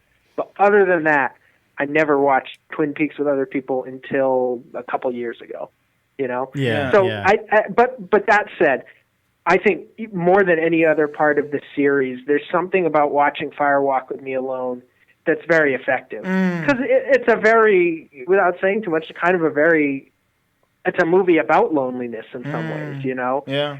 So even if you're watching it with someone else, you still kind of have that experience. So I think that's a good idea. Yeah. So I still have to have rules where you're not allowed to watch deleted scenes. I won't. Oh, okay. Good point. Sorry, you go ahead. No, Joel, you say the same thing, Joel. Give them the rules. Tell them what you can't watch. Deleted scenes always come after. I never watched deleted scenes first, ever. And none of the extras either. So there's other missing pieces, extras that you can't. I won't. So you have the Blu-ray. Yeah, right? I won't. Okay. So I'll say this for the benefit of people at home. Obviously, this show, I assume, does not endorse illegal downloading of things. No. That said, if you are one of those outlaws who does that, be very careful because this film, it gets mixed up. There are so many versions of it out there where they're like, Fire Walk With Me, and it's actually just the deleted scenes. Or they say, Fire Walk With Me, and it's the deleted scenes fan-edited into the movie, which I am not a huge fan of the idea of. So there's so many. So anybody listening to this, like, yeah, I'm just going to, this is a case where it's not only, the legal thing to do to get a copy, it's like the practical wise thing to do. So please try and find, Netflix has a DVD, like watch the actual film, because it's the deleted scenes are great, they're really cool, but the film was made the way it was for a reason. And people go, oh, he had to cut it. And it's true. According to Andreas' book, the Khan president was like, man, you got to cut this down. But the thing is, it found its final form in the correct way. And Lynch could have added those scenes back in if he wanted to, and he chose not to. It's true. Because it's meant to be the way it is. Yeah. The deleted scenes are great, but there's a reason they play almost like in their own movie, because they didn't fit into the one that he made. Yeah. So for the most part. At some point, we'll have an episode just on the missing pieces that we'll talk about. I don't know. You and I are debating on whether we want to do every one. I think we want to probably do a selection of them to talk about. But, yeah. So that'd be cool. Well, so talking about Andreas, Andreas was on the show a few weeks ago, and he mentioned working on a Mark Frost book, and he wanted to work with you, or he's going to work with you. Can you give us any more detail about that? No, I mean, he mentioned it to me before that conversation, obviously. We talked about that. And also another idea, which I guess I can say because he said that idea. Another idea, too, was possibly writing something on Firewalk with me. So we have to discuss it. At some point, I've got to do an international call, I think, with him. Yeah. Which, it's a pain in the butt. I'll have to figure out the logistics of that. But, to sort of discuss those ideas, because I think, I was really excited when he suggested that. I mean, I love his book, and he's obviously somebody who's had experience, knows how to publish. I have no clue, no experience about how the publishing industry works or anything like that. So it'll be really fun talking to him and figuring out what exactly he wants to do, how we could do it. But I think it's a fascinating subject because Mark Frost, there was a more wrapped in plastic cover that was called Mark Frost, the Forgotten Man of Twin Peaks or something, or the Invisible Man of Twin Peaks. It's true.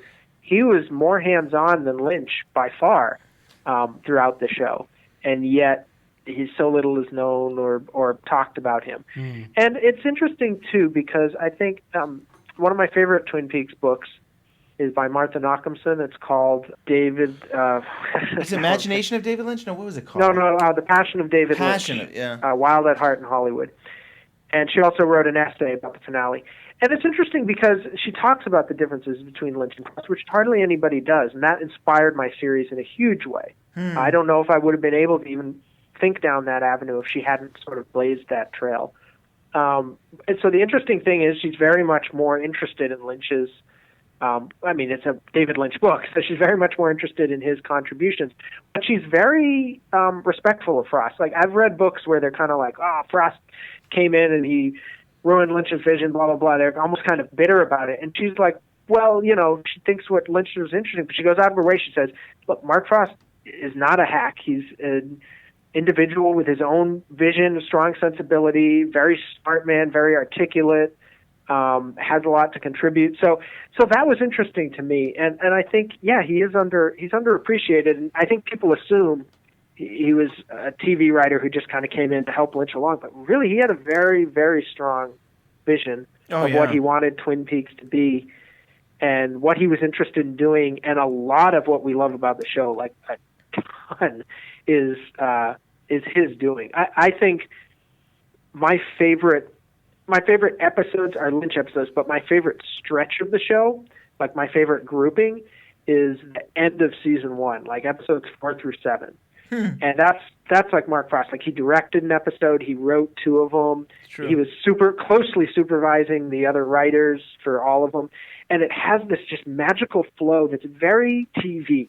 It's very like, it's the moment where you watch Twin Peaks and you're like, this actually could be a good week-to-week show that lasted, holding your attention from episode to episode. Whereas the best Lynch ones are more like they're like short films that almost stand on their own, and they're great, but they don't give you the sense that Twin Peaks could have lasted as a TV show. Sure. They're like, you almost watch those and you're like, well, I can see why this didn't work as a TV show. Like it's almost, it's brilliant, but it doesn't fit into that sort of serialized narrative format. Whereas when Frost was sort of running things, it's just like, it's so like I can see. I never watched Twin Peaks on TV, but when I watch like episodes 4 or 5 or 6, I have the sense of like almost like it's spring of 1990, and was it 9 or 10, Ben, that it was on 10 o'clock? Yeah, 10 o'clock. Yeah. Okay. At least on the East Coast, it was 10 o'clock. Okay, yeah. So it's like, it's 10 o'clock. You get your bowl of popcorn, and you sit there for an hour, and you watch, and then you can't wait to see what happens next week. And those episodes have that in spades. So. Oh, yeah. So I would love to really dig into his past, like watch all the episodes he wrote for Hill Street Blues, because he wrote dozens and dozens. And I mean, he was like the Harley Payton of that show for several seasons. Like he was the one who, the creator, I think, was Stephen Bochco, right, and somebody else whose name I can't remember. And, they brought Frost on first as a freelance writer, wrote 3 episodes for one of the seasons, which is the only one I've seen so far. The only episodes I've seen, because they're the only ones that are online. You have to buy like $150 box set. So maybe we'll figure out, maybe we'll get a publisher's advance. I have no idea how this project will unfold, but I'm excited for it. I'm excited too. There's so much. There's so many different directions you could go with it. I'm very fascinated by it. I'm fascinated that all the friends and his family members that he brought onto the show as well. Yeah. I mean, like he really shaped the show a lot. Minneapolis thing. Yeah. So that's really cool. And he has a very specific sensibility and vision, which, just to tie things up from the mythology part, like I said, Frost is the one who laid all that groundwork. And it's amazing how, as much off script as he goes and as Lynchian as he makes it, all of what everything Lynch is doing springs from those decisions that Frost made narratively. He really is building on that. And even in Firewalk with Me, which I would never have thought the first many times I saw it, little by little, as I tied the show into the film and looked at the connections, I realized, actually, even in that film, he's kind of building on a sort of a template that was established with Frost.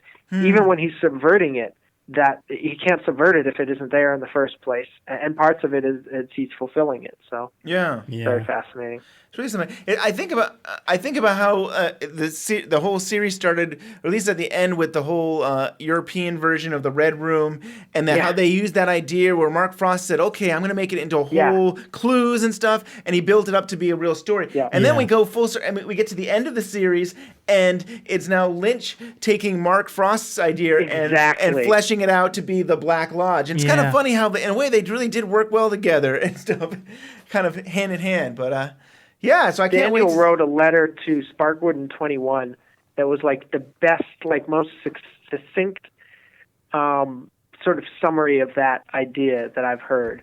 I think it was on the Firewalk with Me feedback episode of it. But it was just like a perfect, like exactly that. It's this idea of like this yin and yang, these two figures, because I think in the pilot they complemented each other perfectly, and they talk about how like they can't remember whose idea was what because they were like so synchronized, but they're so out of sync by the end of the show, and that's what's fascinating. And I hope if we do pursue that subject, maybe that's something we can dig into a little, is sort of that cleaving that took place, because in a way the pilot is the tip of a 3-year iceberg where Frost and Lynch were writing together for years, unproduced screenplays on Marilyn Monroe, on a whole alien race beneath the sea, on the saliva bubble with Martin Short and Steve Martin. Like they had all these projects, so they were like bosom buddies. And it's almost like at the exact moment that one of the projects finally came to fruition is when they started to almost kind of drift apart, because that pilot is the last time you see them working. Maybe episode 2 is the last time you really see them working that closely in sync. And then after that, they're drifting apart. And when Lynch isn't there, Frost is running the show. And then when Lynch steps in, he kind of just does his own thing. And they're still building off each other, but it's almost more of an antagonistic relationship at that point, where they're kind of one person will contribute something and the other one will kind of almost bring it. You know what it's like? It's like Lennon and McCartney. Huh. And I actually Frost made that comparison and kind of said, I think to the extent of Lennon got all the credit and Lynch gets all the credit, but he was in when they were probably in one of their lower moments. Yeah. But it's very much like the Lennon McCartney thing, with sort of one figure providing the kind of the spice, and the other one kind of providing the melody in a way. I see that Very cool. definitely. Well, I think this is a good place to wrap up. Oh, man. It is. I had one more thing I wanted to throw, which is I cleared with Ben beforehand. My Sure. advice for Bryon watching Firewalk with me. Alrighty. So he said these weren't too spoilery. So I like to have 3 pieces of advice that I've offered people, because it can be. I think you're probably well prepared enough at this point, but Yeah. people go into it and they're shocked, and sometimes they don't like it, which is fine, too. I mean, go with your natural reaction here. We're not going to force you and you come back and be like, You must like this. yeah, like, 'cause a lot of You're people, not a Twin Peaks fan. Yeah. a lot of people don't like it the first time they see it, and then they go back and they end up loving it. You know, and some people love it right away, some people hate it, whatever. But people are often shocked because it isn't what they're expecting, and you've probably already gotten a sense of some of why that is. Yeah. But the 3 pieces of advice I offer to people, and make sure I have this all in the right. So the first thing to think of when you're watching Firewalk with me is it's not like the show, and it's not meant to be. So that's the first thing. And we've traced that, but I mean fundamentally, it's nothing like the show. Like, it feels, smells, looks different, everything. And you'll see that when you watch it. There are obviously connections, but it feels like no other movie that was made from a show. So that's thing number 1. Point number 2 is it's a horror film. You don't have to watch it that way. I don't think it occurred to me that it was a horror film until I'd watched it several times. Yeah. But it defies that genre too. It isn't any one particular genre. But I think people are it's a lot easier for them to kind of have a framework for it when they realize that he isn't making a quirky comedy anymore. He's making a horror film, in several senses of the word. In the slasher sense, in the spooky haunted house sense, in several ways. That's if you had to pick a genre, that's the genre you would. And people have found it there in video stores. Interesting. Stacked in the heart. I think one of the people. I think Bob Engel said, who co-wrote it with Lynch.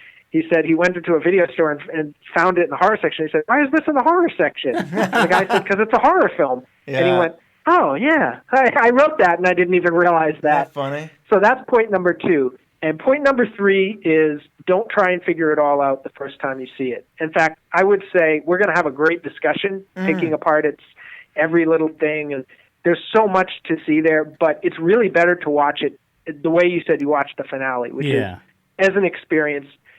So much is thrown at you. And I think the more people try to cling to it and be like, well, this means that or that, they get lost and confused and kind of angry. And it's really better to experience it like as a dream that's happening to you. And don't try to make logical sense of it, at least that first time. Just let it flow over you. Yeah. Right. So those are my 3 pieces of advice. And I'll say, going out, Firewalk with me is far and away my favorite part of Twin Peaks. And as a huge movie buff who loves, I've got extremely diverse taste. I love silent movies. And I've been watching movies for 25 years. I could say this is probably my favorite film of all time. Wow. So, not to put, have your own reaction by all means, but I truly love this movie, and I think it can stand with the great works of art of any era, of any form. Cool. And it's flawed and it's messy as well, but it's a masterpiece. Yeah. I'm excited. Yeah, I mean, it's for me not to like something. It takes a lot. I generally like a lot of things, and you'll find it interesting at least. Don't say that much. Well, plenty to talk about. I mean, like Joel said, I can't wait. I'm so excited for that, and to hear the other ones too. Yeah. Ben probably hasn't. I'm guessing you haven't discussed it with him too much because it would be kind of spoilery. But I think each of the guests kind of has a different aspect of the film to discuss, right? Yeah. And also, I sent you guys that that thing that I think you mentioned that Maya might come on. I think she would be a great person to talk about Laura with, because she wrote this beautiful piece on her blog about what the film meant to her as, as a young girl watching it and identifying with Laura Palmer, knowing people like her, and sort of having her personal take. And I think that's always a great thing to kind of bring to it, because you've got mythology, you've got that sort of stuff, but there's a very human element to it that I think she'll bring out wonderfully. Yeah, she did mention John to me and she wants to Scott be and on the all show. of that. And Yeah. That'll be awesome. I can't wait. Yeah, it's going to be an awesome month. I'm excited too. I'm very excited. Awesome. Well, thank you, Joel, for coming on the show. Yeah, thank you, guys. Sorry we went so far over and had all those technical difficulties. Oh, no problem. Nobody will even know about Nobody will it. know. We'll have it material cleaned there. up, and they won't even know. Yeah. So I'll repeat it again, and we'll try to close this out. Yeah. Yeah. So thank you, Joel. And there were so many things we didn't cover, and I would recommend going to YouTube, do a search for Journey Through Twin Peaks, Joel's video essays, and he's got a lot of great stuff on Twin Peaks that you guys should check out. Yes. Thanks, Joel. And All right. where can people find you, Joel? Social. They can find me on Twitter at Lost in the Movies. You can find me on Tumblr, Lost in the Movies, I guess, .tumblr. I don't know. I can't remember how the addresses work, but it's got dashes between. We'll just say Tumblr and Yeah. And the main one is my main blog. Everything's linked up there, including a big page of all my Twin Peaks links, posts over the years. And that's thedancingimage.blogspot.com. Cool. Plus, I'm on Lost in the Movies on YouTube and Vimeo. Okay. Cool. And you can find us Get at it to the wins. Twin Peaks Unwrapped. And do you want to repeat that? No. And you can find us at Twin Peaks Unwrapped on Twitter. We're on Facebook, and we're getting a lot of good feedback. And we're free. Subscribe to us. Give us those 5 stars. Comments on iTunes. And you can email us at twinpeaksunwrapped@gmail.com. I want to start reading more comments and emails on the show, but this show has gone on long enough. Like, I don't want to, next week, I would like to start diving into more of the comments. Oh, I and agree. emails. I mean, Yeah. we're at some point we're going to get to a point where it's going to be a weekly thing. We're going to do comments a weekly thing. Yeah. So we'll and find even before that, you guys said you might have a feedback episode, right? Yeah. That would be awesome. I always love when shows do that.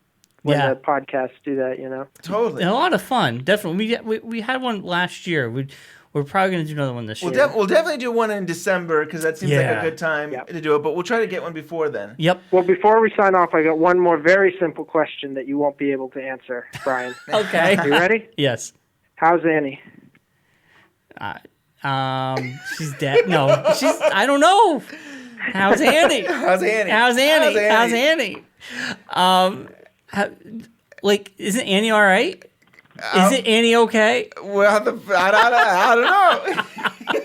No, doesn't Truman say Annie's okay? Yeah, I think yes. He does. I He does say. yes. Yeah. I think so. So Annie's you think she's still in the hospital? Yeah. Okay, She so thinks. maybe we do have an answer. Yeah, Maybe I think now. Annie's okay. But Cooper's still asking, even though he's been told she's all right in the hospital. He's like, mocking How's Annie? him. How's Annie? He doesn't even care about Annie anymore. Oh, He man. doesn't care. So we're going to end the show with a clip from one of Joel's Journey Through Twin Peaks. So thank you. Nice. Thank you. Finally, most importantly, Lynch brings back Sarah Palmer. Well, you were right. There's the Major. And Sarah will not be the last Palmer we see.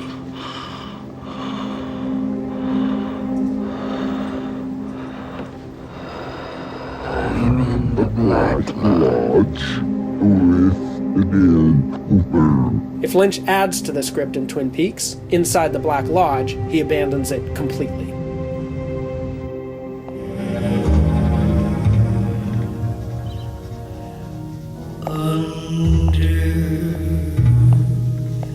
The sycamore tree.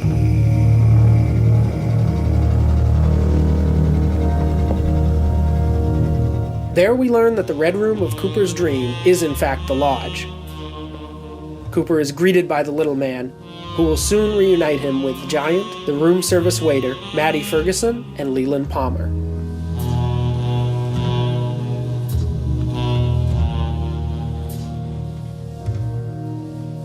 Twin Peaks remembers its roots after all. But it is also about to plunge deeply into the unknown.